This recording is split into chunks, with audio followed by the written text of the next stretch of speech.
안녕하세요. 동대문 종합사회복지관에서 특화사업팀을 이끌고 있는 박진주 사회복지사입니다.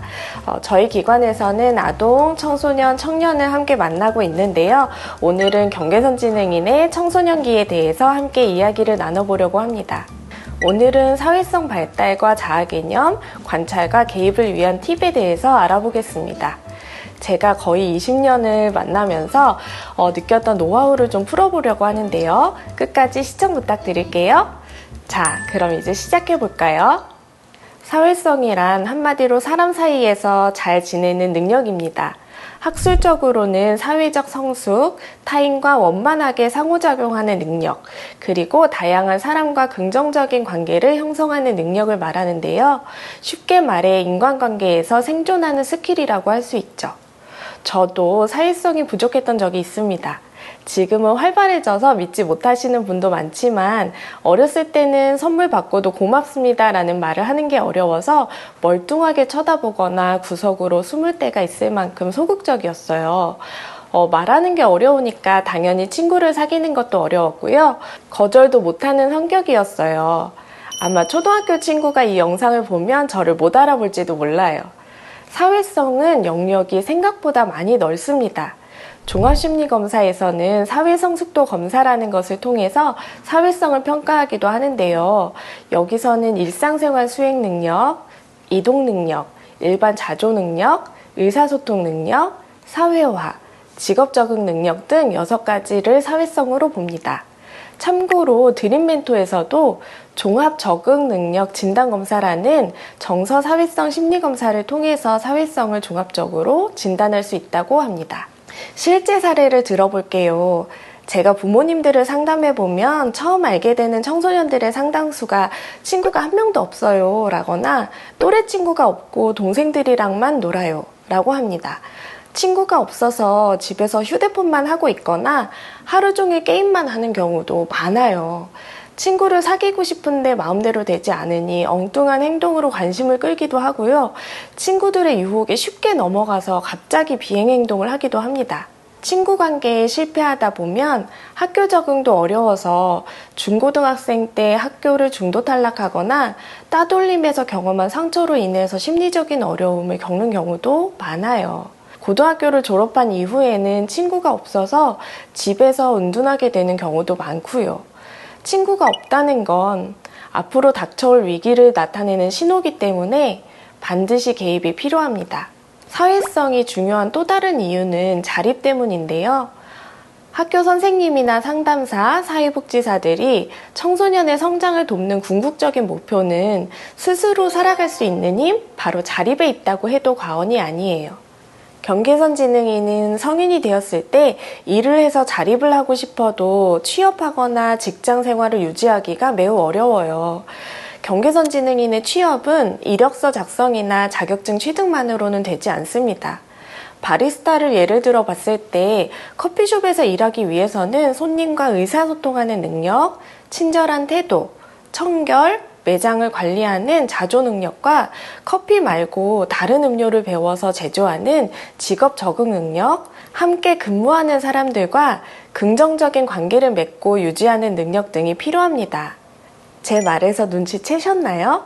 취직을 위해서 면접을 볼 때도 사회성이 좋은 사람이 가산점을 받고 취직하기도 하지만 취업하고 나서 직장에 오래 다니기 위해서도 사회성은 중요한 역할을 합니다. 회사에서는 인사만 잘해도 예쁨을 받잖아요. 우리 모두는 사람이라는 바다에서 수영하면서 살아갑니다. 사회성이란 이 바다에서 익사하지 않도록 돕는 생존 기술이에요. 어린 시절의 사회성은 주 양육자 혹은 가족들과의 관계에서 시작합니다. 경계선진흥에 대해서 본인과 가족이 잘 이해하지 못하고 수용하지 못했을 때 여러 가지 갈등이 많이 나타나는데요. 사실 어떤 부분에선 되고 어떤 부분에서 잘 되지 않았을 때 수용하기 어려운 시기들이 많이 있어요. 가족 관계는 어떤지, 특히 가족 간의 갈등 해결은 어떻게 하고 있는지도 잠시 점검해 보시면 좋을 것 같아요. 사람은 누구나 유치원이나 학교에 다니기 시작하면서 교사나 친구와의 관계를 처음 맺기 시작하는데요. 이전에는 어른들이 환경을 만들어주면 누구든지 놀이가 가능하다가 또래 관계가 단단해지는 초등학교 3학년 시기부터는 어른들이 권유해도 친한 친구들끼리만 놀게 되는 경우가 많습니다. 1대1 관계에서 어려움이 있는 아이들은 상담센터에서 사회성 훈련을 받는 게 도움이 되지만 사회성은 결국 사람들 사이에서 배워야 하는 거라서 또래들과 어울릴 수 있는 자리를 만들어주는 게 매우 중요합니다. 어린 동생들이랑만 놀아요. 어른들하고만 대화하려고 해요. 라고 걱정하시는 분들도 많은데요. 어떤 연령대든 교류하는 사람이 지속적으로 있다는 게 더 중요합니다. 그리고 온라인보다 오프라인으로 사람을 만나는 게 더 중요해요. 1대1 관계가 잘 된다면 조금씩 사람 수를 늘려가면서 소속될 수 있는 곳을 찾아줘야 됩니다. 운동이나 학원, 동아리, 종교 뭐든지 좋아요. 학교에서는 우리 아이가 소외되지 않도록 밥을 같이 먹어주거나 팀 과제를 함께 해주는 친구를 만들어주면 좋고요. 운동을 좋아하는 아이라면 또래와 함께 할 수 있는 운동을 시키는 것도 좋은 방법입니다. 사실 아직까지는 경계선지능 청소년이 또래와 만날 수 있는 활동이 현장에 많지 않아서요. 그래서 전국 느린학습자 부모연대나 느린학습자 시민회, 함께하랑 같은 부모 모임에서 같은 지역에 있는 사람들을 만나보시는 것도 적극 추천합니다. 청결이나 대중교통 길찾기 등 일상생활 수행 능력은 혼자서 할 수 있도록 기회를 주고 반복하면서 배우는 게 중요합니다. 어렸을 때부터 루틴을 만들어주는 게 좋은데요. 예를 들어 학교 후에 언제는 간식을 먹고 놀다가 자기 전에 숙제를 하고 언제는 숙제부터 하고 간식을 먹으면 무엇을 우선순위로 해야 되는지 헷갈릴 수 있고 결국에는 힘든 것을 하지 않는 방향으로 흘러갑니다. 매일 해야 하고 중요한 일들은 같은 시간에 같은 순서로 할 수 있도록 지도하는 게 도움이 됩니다.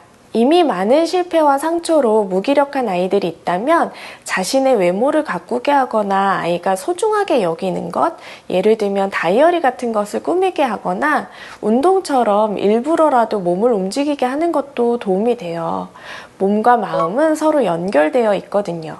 그 외에도 인지적 어려움이나 피해의식 등으로 사회성의 어려움을 겪는 청소년들이 많으실 거예요. 노력해봤는데 다 안 되더라고요 하시는 분들도 정말 많습니다. 경계선지능 청소년도 그 가족들도 좋은 경험보다는 좋지 않은 경험을 할 때가 많아서 시간이 흐를수록 심리적인 상처가 깊어지시는 분들도 정말 많아요. 사람마다 원인이나 상황이 다르기 때문에 혼자서 고민하시기보다는 여러 전문가들의 도움을 받으면 좋을 것 같습니다. 사회성은 우리에게 심리사회적인 방패예요.